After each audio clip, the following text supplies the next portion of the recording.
Continuity by Graham Clark, Diana Francis, and Gary Jones.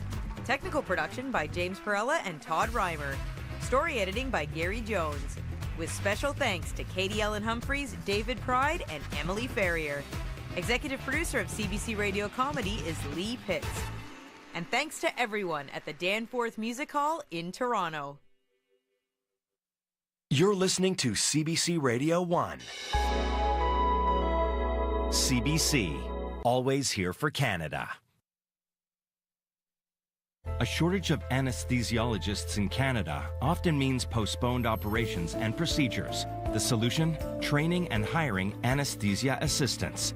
Sometimes we look at other things like, do they have sleep apnea? So it's really important that I get all this information from the anesthesiologist. Anesthesia assistants on White Coat Black Art with Dr. Brian Goldman. Tomorrow afternoon at 1:30, 2 in Newfoundland, 3:30 Pacific. And on demand on CBC Listen. We carry a world of information in our pockets because we want to know. It's news you can trust, delivered when you want and where you want on Canada's News app. Now with CBC Radio 1, local and live. Download the CBC News app for free.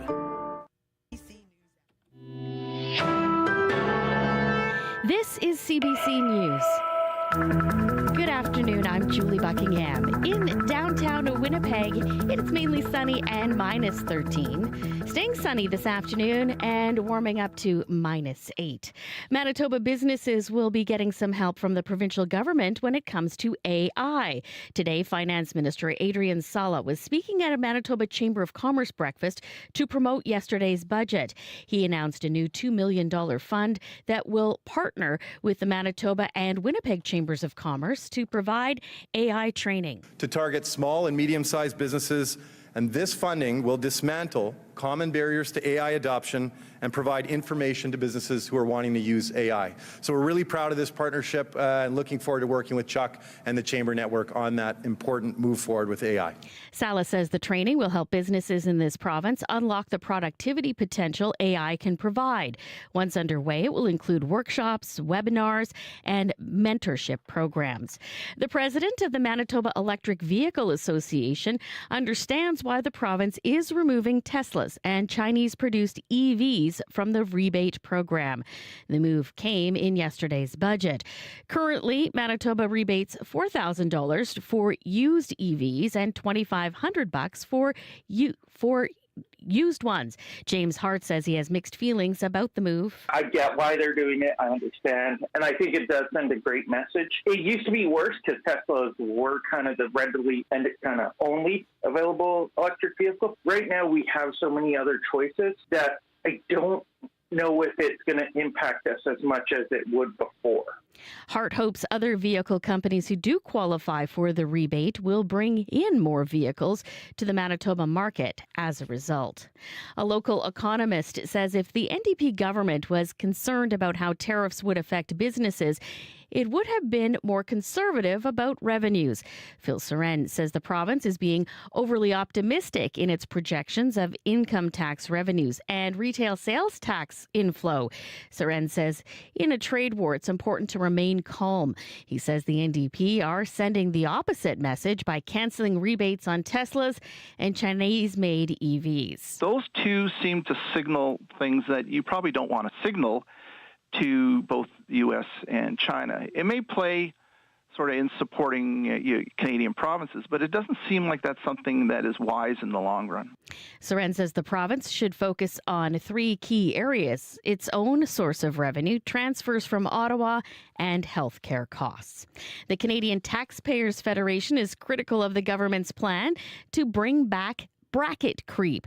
The province will stop indexing some income tax brackets and the basic personal amount by the rate of inflation. Gage Hobrick of the Taxpayers Federation says it's a sneaky way of increasing fees. He says it punishes people who get a raise. Anything the government could have done in this budget to increase tax relief for taxpayers should have been done. People need more money in their pocket to deal with what's going on right now. They don't need less, and right now all the government is doing is taking that money out of their pockets. Haubrich says a Manitoba family making $75,000 a year already pays more in provincial taxes than their counterparts in British Columbia, Alberta, Saskatchewan, or Ontario. Canada's oldest retailer back in court today with a new plan.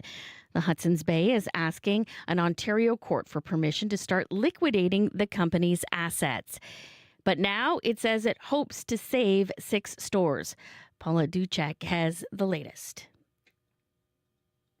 A lawyer for Hudson's Bay says recent sales have gone better than expected, and the company is now hoping to keep 6 of its stores open, all of them in the Greater Toronto or Greater Montreal areas. Still, for many of the company's roughly 9,000 workers, there's fear and uncertainty. Kevin Grell works for the Bay.com distribution center in Toronto. Sales from the online retailer are set to end April 15th. I will be 62 in May, and my plan was to work till 65 and retire, but it looks like that's not going to happen. The Bay has blamed its financial problems on COVID, inflation, and trade tensions with the U.S. It's asking for permission to start liquidating all of its other stores as soon as Monday. It's hoping to get a court ruling today. Paula Duhacek, CBC News, Calgary. A visually impaired woman in Thompson is calling for the return of transit. Without it, Michelle Bruneau needs expensive cab rides or has to rely on her husband for one. She uses a white cane to get around but can't go far. Bruneau adds it's also keeping her from getting a better paying job. Conservatives. When it stopped, I felt like a shut-in. I just stayed home. So I had to find more things to do online, connect with people online, but it's not the same as just going to the mall, having a coffee and people watching. Thompson has been without service since last summer. The mayor says they are considering alternatives, but adds it won't return unless there's a funding source secured. The city is located about 700 kilometres north of Winnipeg and has about 13,000 residents. London's Heathrow Airport says it's beginning to resume flights this morning after a fire at the substation in London knocked out its power. Thousands of flights were delayed or were diverted. And that is the news from Winnipeg. Your next local news comes your way at 1:30.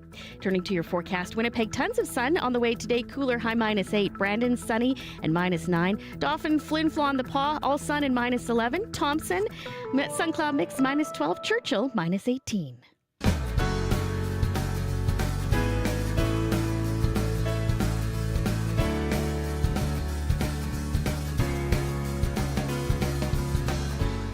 Good afternoon, Manitoba. You are listening to Radio Noon here on CBC Radio 1, 89.3 FM in Winnipeg, 97.9 FM in Brandon, on the CBC Listen app and streaming on CBC Manitoba's YouTube channel. I'm Marjorie Dowhouse.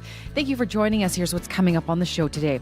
During our call-in conversation after 12:30, if you're interested in starting your own compost at home, how do you do it?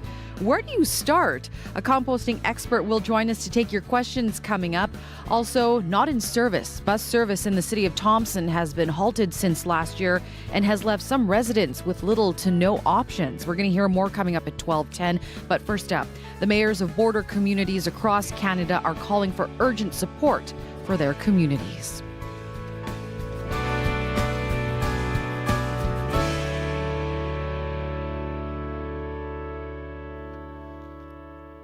Help for border communities is needed now.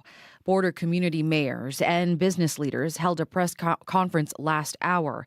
They highlighted the urgent need for federal support for communities and businesses impacted by tariff threats. Emerson Franklin Reeve, Dave Carlson was one of the speakers. Here's some of what he had to say. Trade is extremely important and vital to our community and to our province. Transport businesses, ag businesses, customs brokerages, everything is here in our community and they really rely on the trade. The Emerson Duty Free, I believe, is one of the oldest duty frees in Canada. It's been in operations for over 40 years. They're one of our largest employers with over 20 employees.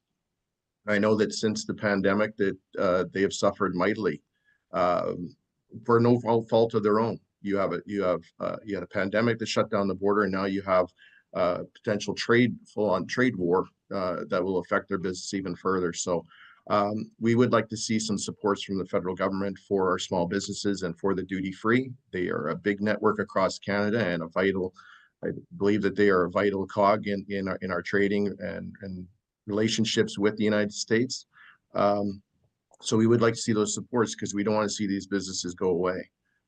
It's so very, very vital to us, and we're hoping that the federal government can sooner than later get to the bargaining table and get this resolved, because this has gone on far too long with rhetoric saying don't shop US, don't go to the United States. That affects a lot of jobs, a lot of businesses, and a lot of communities. So Dave Carlson, the Reeve of Emerson Franklin, speaking last hour at a virtual press conference, highlighting the need for federal support for border communities. The time now is coming up to 12:09. Well, traveling around Thompson hasn't been easy for some residents. The northern Manitoba city has been without public transportation since last summer. CBC's Sanuda Ranawake has been looking into the story and joins me now in studio. Hi, Sanuda. Hi. Thank you for joining me. So what is the current situation with public transportation in Thompson? There is no city bus in Thompson at the moment. It shut down around last summer, and because the buses just kept breaking down. And eventually they gave out, and the contract with the operator was terminated. So who is most affected by this? It's people like Michelle Bruneau that are the hardest hit. She's visually impaired and can't drive. She also can't walk long distances because of her impairment. Here's what Michelle had to say. To spend $25 just to go for coffee at the mall just seems not feasible, especially in these harder economic times. So what options are there for people like Michelle Bruneau who can't travel on their own? Her only options for getting around are now to rely on her husband when he's off work or to take a cab, which is not cheap. I spoke to Penny Byer, who's a coordinator at an organization that helps find support and resources for seniors. She says there isn't much of an alternative, so a lot of people just choose to stay at home. Here's what Penny told me. Taking away that bus service, especially if you don't have your own vehicle, that's like shooting you in the foot almost. So for Michelle Bruneau, who is visually impaired, I mean, how has this impacted her? Her social life has been devastated. She can't go to the mall anymore and socialize with people on a regular basis. But also, she runs a small craft business from home, and she wants to work at a better paying job, but doesn't have a way to get to work. What does the city of Thompson, Sanuda, have to say about this? Well, I spoke to the mayor of Thompson, Colleen Smook. She says the city isn't obligated to provide a public transit service, but the city also doesn't have the funding to purchase a bus. And she said that while people support a bus, not many people actually use it. The trouble is, for the few people that say they support it, we don't even get that many people riding the bus.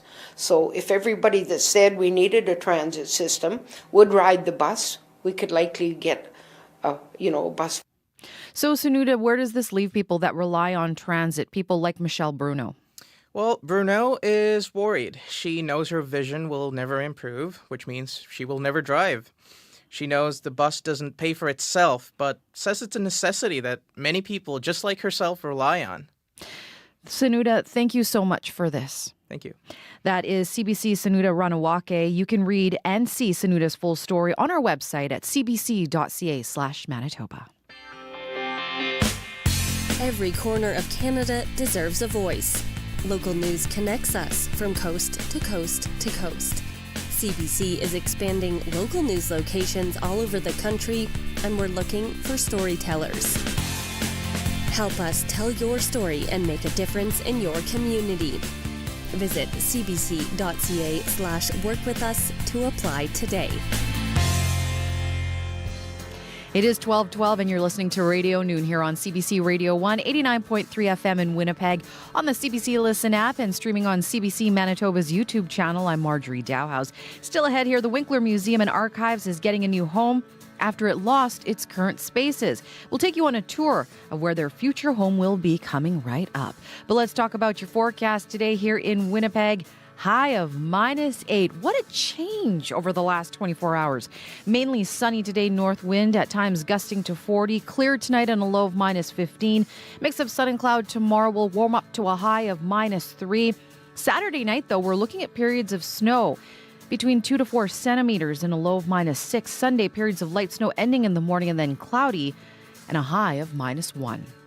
Current conditions around the province right now, it is mainly sunny for you in Brandon at -12. Light snow and blowing snow in Churchill at -19, with that north-northwest wind right now gusting to 30. Sunshine in Dauphin -15. Flin Flon -16 under a mainly sunny sky.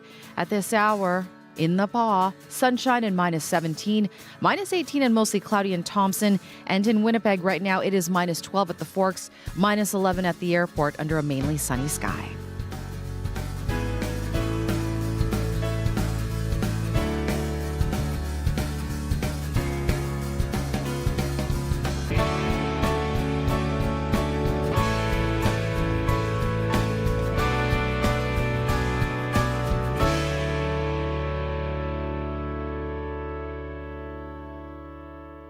A new home for the Winkler Museum and Archives is taking shape.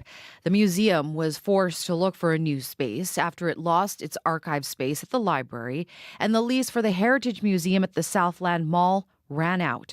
Now, with help from community donations, construction is underway at the old water treatment plant for the museum to move into. CBC's Corey Funk got to tour the new space with Brian Dick. He is the treasurer for the Winkler Heritage Society. So what we're looking at right now, it's essentially like a very just kind of empty brick cement room. Tell me what this is. What's this going to be? Okay, so this is going to be our archives. It's about 350 square feet, and it's going to be temperature and humidity controlled. So that way we'll be able to store any historical documents. Up until now, we had to refuse some of the documents that people wanted to give to us because we just didn't have the facility to store them properly. And so now we will have that. We'll have state-of-the-art storage for any historical documents. So we're really excited about that. So we're looking forward to it. Yes, this is the home for the Winkler or future Winkler archives. And is there more going on here? This is it here. Okay. Okay, so tell me, where are we heading to now? Okay. We're going to go into a large room. It's about 2,000 square feet, and this is going to be the future home of the Winkler Museum, and we're quite excited about that too. So we have a bit of fundraising to do first, but we're hoping that within about 3 or 4 months, we're going to be able to start construction on it. So, yeah, we're excited about that. That's huge. Oh, wow. Yeah, you can. If you look here, you can see big concrete rings on the floor with concave openings going to the bottom, and all of that, we're going to put a false floor into here to cover all of that. Because this used to be a water treatment plant where you're building the museum now. That's right. We're repurposing this building, and on the front half of this building is the Winkler Arts and Culture, and we're going to be in the back half of it with the Winkler Museum and also the Winkler Archives. So we're going to have 3 venues in one spot in a recreational area. So we're excited about it. We're in the right spot, and I think having 3 venues under one roof will make it a very attractive venue for anybody that comes to Winkler. And so before this, you were in the Southland Mall, and it's kind of a smaller little area. For you, why is it so important to preserve Winkler's history in a larger place like this? A lot of people, when they come to Winkler, really don't know about our heritage, and even some of us who live here don't know about our heritage. We don't even know who lived here prior to us coming here. So what we want to do is, we know the First Nations were here first, so we want to tell a story about who the people were that lived here prior to us coming, and then talk about the people that came, and then how they lived, and I think that's a part of us, and so we want to tell our story, and hopefully be able to tell that to people that come to Winkler to visit. What is the one thing about Winkler's heritage that people might not realize or know that is so fascinating to you? We have a fascinating history. If you go back to the 1500s, we come from the Netherlands, and from there we went to Poland, which was then Prussia. From there to Ukraine, and from the Ukraine to Manitoba. And along with that came a lot of traditions that we've learned through the places that we lived, and also all of that's impacted who we are. And so we want to talk about movement and who we are. So you said there's still some fundraising to do. How much money do you still need to complete this project? Okay, so the whole project is going to cost $400,000, and the city of Winkler is contributing $52,000 to the project. We just made an announcement that we're doing this, and we already had a contributor contribute $5,000, and so we have a really good fundraising team. Part of that team helped raise funds for the Bethel Park that we have, and another one has been raising funds for the extension of the Boundary Trails Hospital. So we have a good fundraising team, and we're hopeful that we can do this within about 3 or 4 months.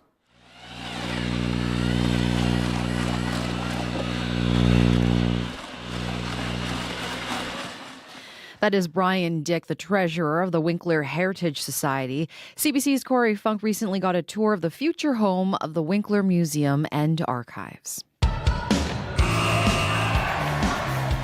A spike in excitement comes to Brandon, and CBC will be there. The 2025 U Sports Men's Volleyball National Championship, March 21st to 23rd. Proudly sponsored by CBC and streaming on CBC Gem. Cheer on the best teams in Canada as they battle it out for the big prize. And visit us at the CBC booth Saturday. Visit cbc.ca/Manitoba/community for details. We're coming up to 12:20. Sound familiar? It still does for the many patient Canadians who access cbc.ca on dial-up, and many more of us who don't have unlimited data plans. But good news, CBC Lite to the rescue. Low bandwidth CBC Lite offers text-based content in a quick low data format. So if you use dial-up or have a limited data plan, check out cbc.ca/lite. That's Radio 1. It is now 12:20 and you're listening to Radio Noon here on CBC Radio 1. I'm Marjorie Dowhouse. Right now in Lynn Lake, sunshine -18, Portage -14, and sunny as well. If you are a regular CBC Radio listener, you'll likely know Steve Patterson as the host of The Debaters. But do you know Steve Patterson, the singer and piano player? Often before a Debaters event, Steve will entertain the crowd with a song about current events like he did right here. We do have a new prime minister now. I'm not sure for how long, but currently Mark Carney is our new prime minister. And I'm hopeful that this will make a difference. I'll tell you who I wish it was. I'm just going to get this out there.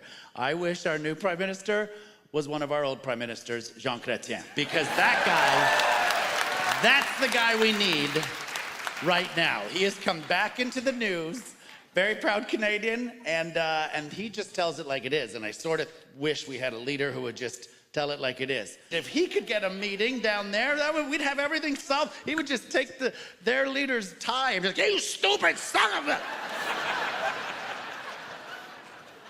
But he's not going to get in. He's not going to be allowed access in. So we need the Team Canada approach. I thought of the Canadian that we should say is going down there, Celine Dion. No one's turning down Celine Dion for a meeting. Celine Dion says she wants to meet you, says she wants to sing you a song. You take the meeting, right? But at the last second, Team Canada, we switch her out with Jean Chrétien.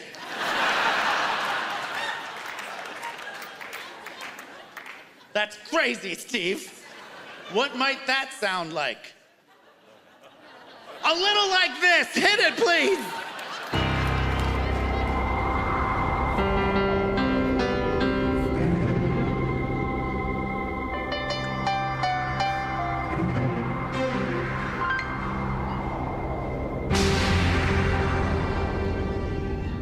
There are days when the wind, she's so cold that your body freezes if you don't have access to good, clean Canadian energy. And there are days when the sun, she's so hot that the trees, they catch on fire and you need help from brave Canadian firefighter. I started laughing when I heard you were running again. Thought to myself, that stupid fool could never win. They can't be that stupid, can they? I guess they can.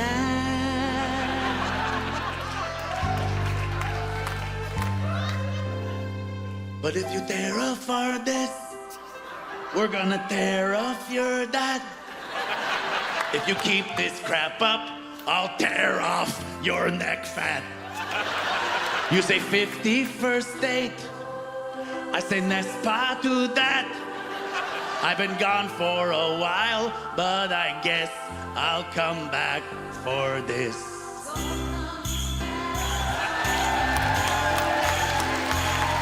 We are neighbors and friends, our two countries are so tight. It was great when you left, you came back way too far right. And if we team up with Mexico, we could squeeze US right out of sight. So stop being such a baby, baby. All right.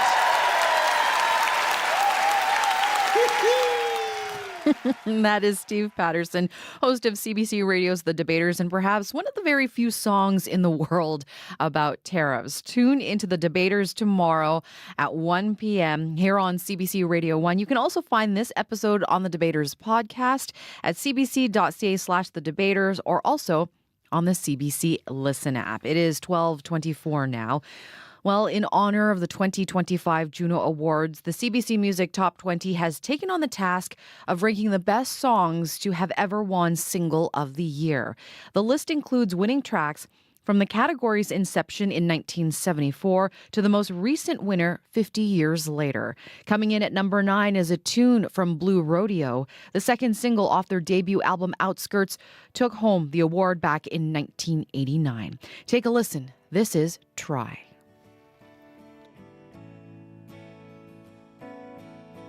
Don't tell me I'm wrong, 'cause I've been watching every move that you make. Aren't you still in your makeup and heels? Trouble for the man that you take. Every time you walk in the room, I couldn't ever be sure of a smile. You were never the same way twice. I'm falling in love, oh, night after night.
Great song. That is Blue Rodeo with Try. That tune comes in at number 9 on CBC Music's countdown of the best Juno winning singles of all time. You can find out who else made the list at cbc.ca/music. Well, coming up here during our call-in conversation on the show, spring is here. It doesn't feel like it today, but many people are getting ready to garden, and the key to a good garden is soil. Coming up, we're going to talk to a composting expert about how you can do it yourself. Stand by with your questions. Coming up, you're listening to Radio Noon on CBC Radio 189.3 FM in Winnipeg, on the CBC Listen app, and streaming on CBC Manitoba's YouTube channel. Stay with us. Your CBC local news is coming up next.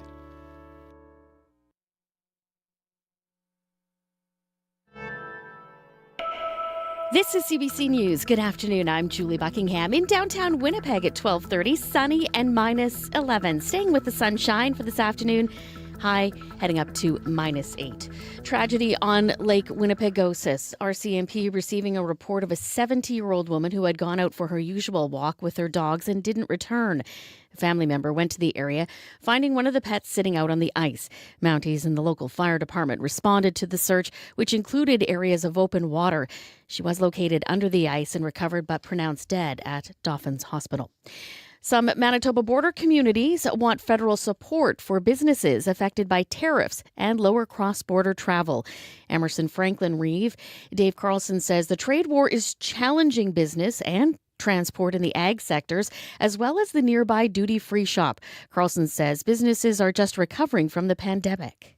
So we would like to see those supports because we don't want to see these businesses go away. It's so very, very vital to us. And we're hoping that the federal government can sooner than later get to the bargaining table and get this resolved, because this has gone on far too long with rhetoric saying don't shop US, don't go to the United States. That affects a lot of jobs, a lot of businesses, and a lot of communities. Carlson joined the leaders of border communities right across Canada to call for help. The elected officials say Ottawa should give direct financial relief to companies along the boundary. The provincial government wants to help Manitoba business use AI to improve productivity. Following yesterday's budget, Finance Minister Adrian Sala announced it will spend $2 million on training artificial intelligence for small and medium-sized companies. He says the Manitoba and Winnipeg Chambers of Commerce will partner to present the initiatives. So the $2 million investment with the Chamber and the Chamber Network will allow them to work directly with Manitoba businesses to help train them and help support their ability to understand how they can leverage AI. And so we know that, again, there's a lot of businesses in this province that will gain and will become more productive as a result of that work. It will involve workshops, webinars, and mentorship programs to help those businesses use AI to improve what they do. Conservative leader Pierre Poilievre announcing a plan to boost training and jobs in the skilled trades. Conservatives will provide funds to union training halls for machines, bricks, mortar, walls, floors, all of the above, with the goal of training 350,000 apprentices and other trades workers over the next 5 years. Speaking at a news conference in Ottawa, Poilievre says his plan will bring back apprenticeship grants and create a special class of employment insurance that will make it easier for tradespeople to get that support. Poilievre says a key goal of the plan is to make Canada less reliant on the U.S. economy.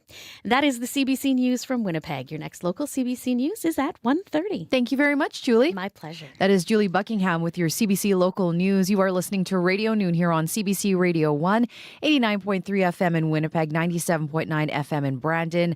Everywhere on the CBC Listen app. We're also streaming on CBC Manitoba's YouTube channel. I'm Marjorie Dowhouse. It is 12:33 now. Now, during our call-in conversation today, if you're interested in starting your own compost at home, well, how do you do it? Where do you start? A composting expert will join us to take your questions coming up. The numbers to call, I'll give you the numbers here, 204-780-0893, 204-780-0893. You can also text us at 204-588-7355, 204-588-7355. But speaking of getting outside, composting, gardens, CBC weather specialist Riley Lachuk joins us now. I don't think anybody, at least not in Winnipeg, I don't know about anywhere else, can't really get their hands in the ground because it's frozen. It's cold.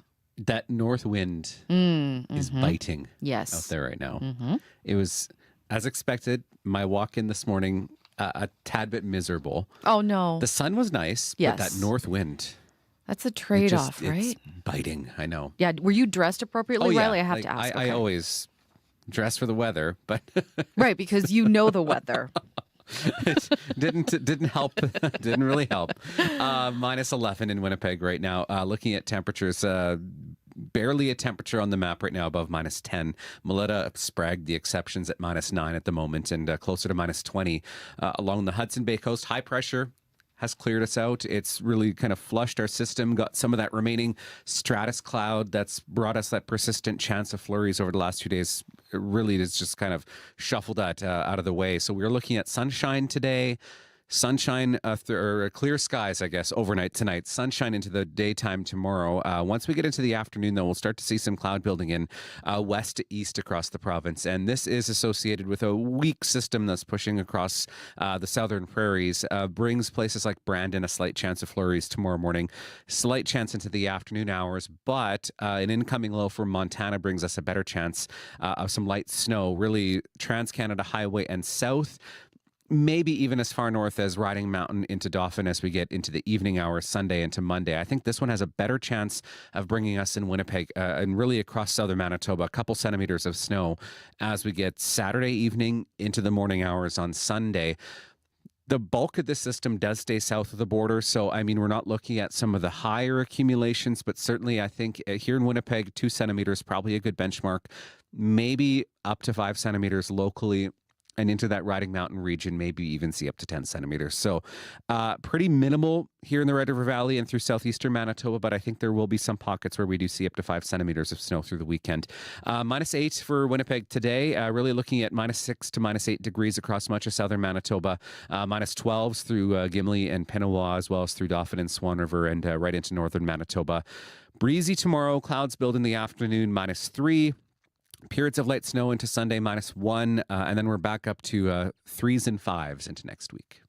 A warm up. Yes. Yes. We just have to get through the weekend. Yeah, and then we can actually, our minds can actually turn to tending to our yards and our gardens, hopefully. Hopefully. Because a lot of people are itching to get out there. Oh, I know. Yeah.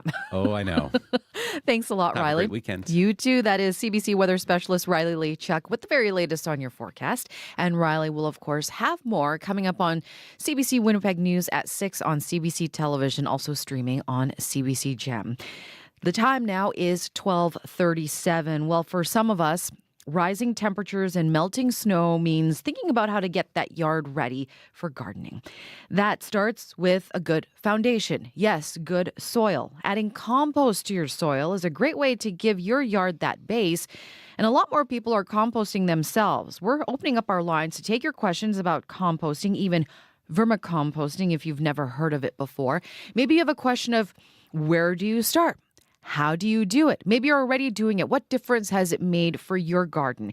We want to hear from you. 204-780-0893, 204-780-0893. You can, of course, always text us at 204-588-7355, 204-588-7355. Joining me on the line now is Martin Dupuis, who owns Smiley Worms in Brandon, Manitoba. Well, hello, Martin. Thank you for joining me. Oh, thanks for having me. I want to start off by asking you, okay, you are a composting expert, but for people who have never really thought about composting, what kind of benefits does it have for our gardens? It checks a lot of boxes. Not only is it like super beneficial for your gardens, because in my experience, a lot of gardens tend to lack a lot of organic material. And when you add that organic material, there's a lot of nutrients that are added. There's the benefits. We could do an hour show just on that. The second part of it, too, is that there's a lot of diversion from the landfill. So as soon as you're composting it, you're finding a good use for this otherwise a waste product. So it checks a lot of boxes. I want to ask you, you're a composting expert, but you also have worms that you use to compost. So what's, say, the difference between a regular compost and using worms in that compost? Well, the worms add a lot more biology to your end. Oh, hello. I think we have lost We've lost Martin. We're speaking with Martin Dupuis, who owns Smiley Worms in Brandon, Manitoba. We're going to try and get Martin back on here. We're talking about composting. Martin Dupuis owns Smiley Worms in Brandon, Manitoba, and he specializes. Hello, Martin. Are you there? Oh, well, we're going to get Martin back on the line. We do have some callers that are coming up here. We're talking about composting and vermicomposting to make your garden better. We are going to try and get Martin back on the line here. Again, if you want to give us a call with your questions, 204-780-0893, 204-780-0893. You can also text us at 204-588-7355, 204-588-7355. We're talking with Brian Smiley. Hi, with Brian Dupuis, rather, or Martin Dupuis, rather, of Smiley Worms in Brandon, Manitoba. Martin, are you there? Yes. Sorry. Hi. No, that's okay. I'm sorry. Disconnection. That's okay. As you were talking about, what difference does worms make in your compost? Yeah. No. When the compost goes through a worm's gut, it adds so much more biology to your soil. There's hormones that are added.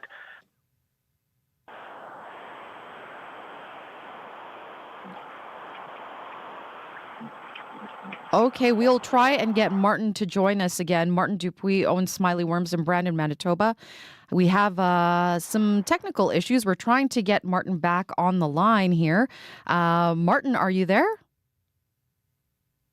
Oh, again, if you have a question, 204-780-0893, 204-780-0893. You can text us at 204-588-7355, 204-588-7355. I think we have a caller on the line now.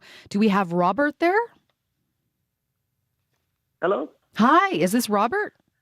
Sorry, this is Martin. Hi, Martin. That's okay. We have some technical difficulties here, but we'll work through it. Yeah. Okay. So we're going to check to see here. I think we had some questions coming up again. If you have a question for Martin, 204-780-0893, 204-780-0893. You can text us at 204-588-7355, 204-588-7355. Sorry again, Martin. We keep losing you here. But again, the benefits of using worms in your compost. What are some of the benefits of that? Yeah, when the worms consume the compost, as it goes through the worm's gut, it adds all kinds of beneficial biology to your soil. There's hormones that are added, and it makes the compost more readily available for the plant. So it makes the plant more efficient. And so how easy is it to, you have the worms there. So what kind of, people come to you and they ask you for worms. How do they get started in using that for their compost? I always tell people, do a little research. They're not exactly a pet, but that's the closest comparison. If you were to get a cat,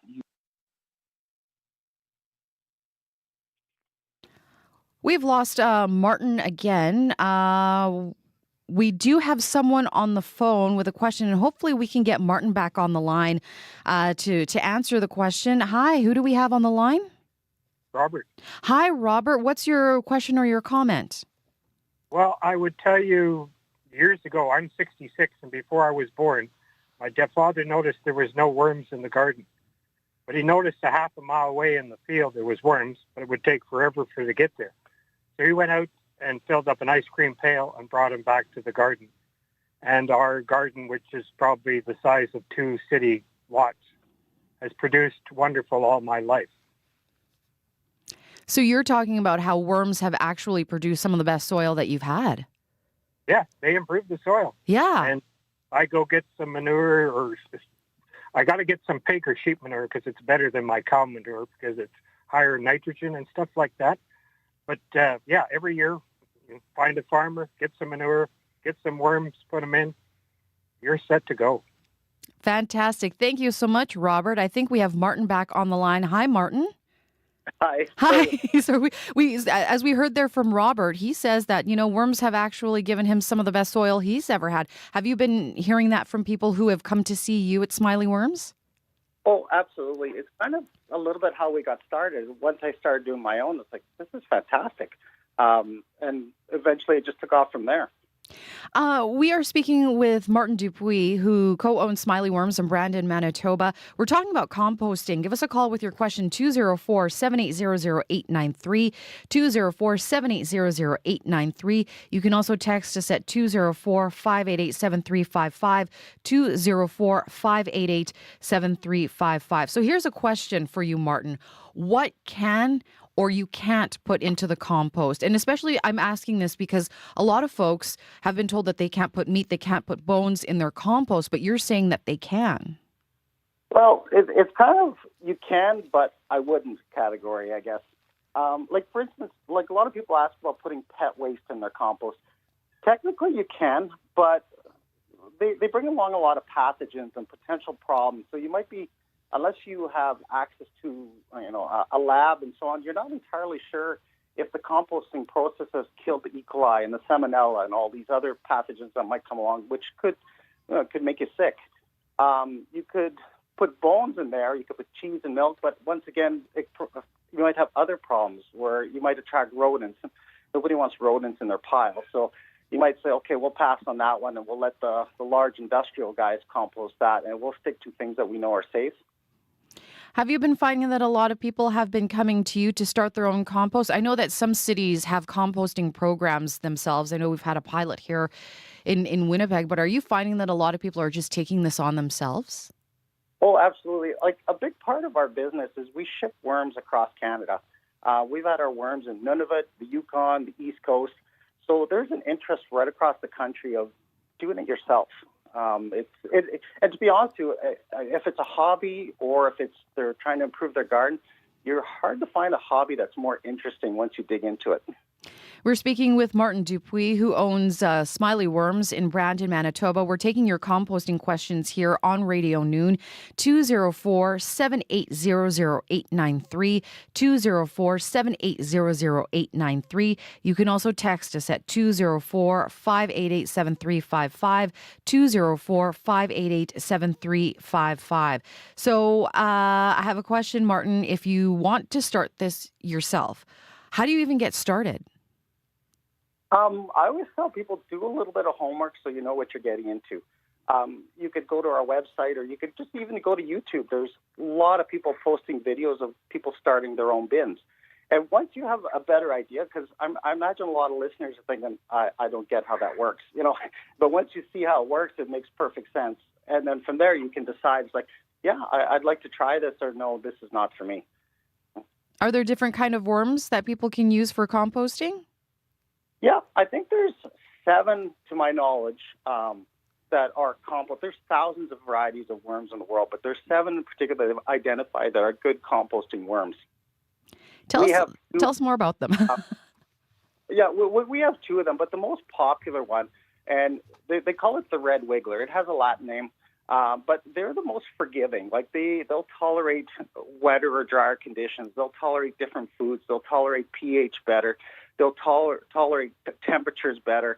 So it's kind of a good beginner worm, because your other worms, they become a little pickier, and which makes them a little bit harder for the novice to master. What if people get freaked out by the worms? Something I always tell the joke. Before I had kids, the idea of changing a diaper was like, oh, the ick factor is like, but after a couple months of having kids, you could do it with your eyes closed. Nothing bothers you.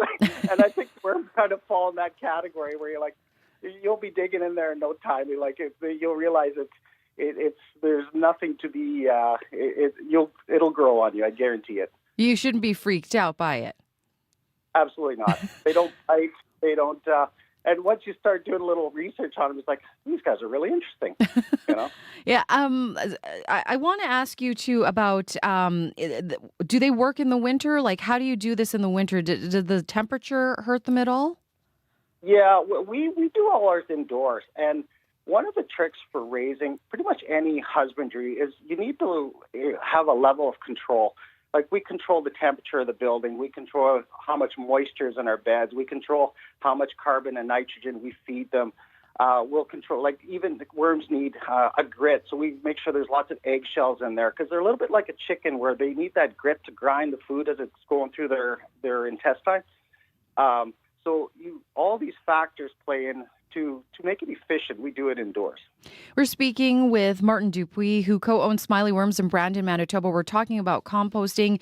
Maybe you have a question about where do you start? How do you do it? Maybe you'd like to share a comment about your experience with composting and has it worked for you? The number to call, 204-780-0893. 204-780-0893. You can also text us at 204-588-7355, 204-588-7355. If people want to check out your website, where do they go, Martin? Yeah, they could just go to www.smileyworms.com. And there's some information there. It'll give you a better idea of what we're all about. There's some pictures. We're big into kind of the sustainability. On our farmyard, we've planted a lot of fruit trees and nut trees, not only for ourselves, but we can try our product on it. It's a little bit of almost like a big lab. Mm-hmm. Composting, too, is also good for the environment because you're diverting this waste from the landfill. Yeah.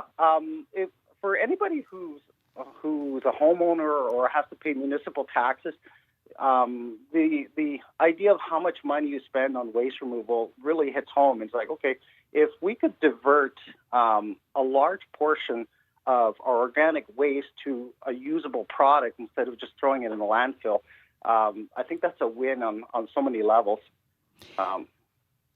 Yeah, so it's a win-win because you're diverting waste away from the landfill and you're also doing something great for the environment. Yeah, and once you start calculating, well, how many people live in Manitoba? How many people live in Canada? How many businesses create waste, like breweries and coffee grinders and food processors? The amount of organic waste out there is, like, you start doing the math, it's amazing. We have a text question now, Martin. Someone has asked us, can you multiply worms by cutting them in half, and what sizes do they come in? I get that question a lot, actually. Unfortunately, most of the time, if you cut a worm in half, you have 2 dead worms. But there has been studies that suggest that some of the native earthworms will come out of the hole backwards in case there's a predator waiting for them. They may lose their tail, but they'll still survive. Our particular worms, they're very small. It takes about 1,000 of them to make a pound. And just to give you an idea, if you make a fist, that's probably about a pound of composting worms that we use. So not big at all. Are these worms similar to the ones that you'd find in your garden? No, those are native worms. I know sometimes people will call me and say, these worms that we have pitted our entire lawn. And sometimes what happens is people who go fishing will buy Canadian night crawlers from out east. And when they're done fishing, they'll just throw them in the yard. It's like, oh, that should be fine. But those particular worms tend to do a lot of damage. So all fishermen, please don't dispose of the worms in the yard because you might. Yeah. We have another question through text here, Martin. Someone asked, do I worry about worms I bring in for composting outcompeting worms that are already in the garden normally?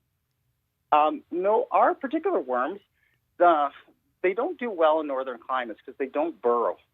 So unless you make some sort of arrangement, like some people will make a huge compost pile and they'll survive in the middle of the pile where it's warm.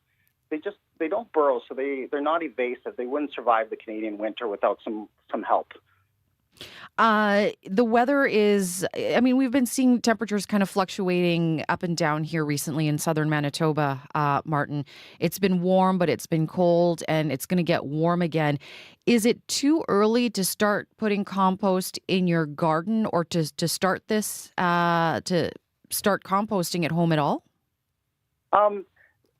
You can start vermicomposting. The beauty of it is you can do it all year round. And if you do it properly, most people do it in their home or in their garage or somewhere where they can dispose of their organic stuff relatively quickly. So when you start, it's almost entirely up to you. For us, we don't start shipping worms out until it gets a little bit warmer. But as far as applying compost, there's been lots of debate when the best time is. And whether I'm right or wrong, I try to follow nature, what happens in nature. So I usually apply compost in the fall, just for a couple of reasons. One, you usually have more time in the fall when you're trying to get your garden ready. There's all these things going on. It's like, okay, I have enough things to do. And if you do it in the fall, then you usually have more time. We have a couple more text questions here. Another one is, are there male and female worms? No, they have both organs, and what happens is they actually need a pair of them to rub together. And what they'll do is once they've been fertilized, they'll lay an egg. And this little egg, at some point when it hatches, and it's dependent on the conditions of, like if the conditions are perfect, it happens relatively fast. If conditions are not good, it could take months and months before the eggs hatch. And when they do hatch, you'll get between 1 to 5 babies out of it. Interesting. I never knew that. We have another question here, Martin. How do you control the fact that earthworms are invasive species? Only the West Coast has native worms. You know something? I don't have a lot of experience with native worms, only when people call me to ask me what do we do about these. But most of my work has been done with just mostly composting worms, which, like I said before, because of the weather, there's nowhere for them to go in the winter. And worms, by the way, are they invasive species? Not these ones. I imagine, like, throughout history, worms have been brought to parts of the world where they're unwelcome. I know I was talking to a gentleman from Hawaii, and they said our worms, the composting worms, are absolute no-no in Hawaii because they eventually take over. Okay, fair enough. So there is some controls out there as to where you can have them. But in Canada, because of our weather, I can't see them surviving the winter.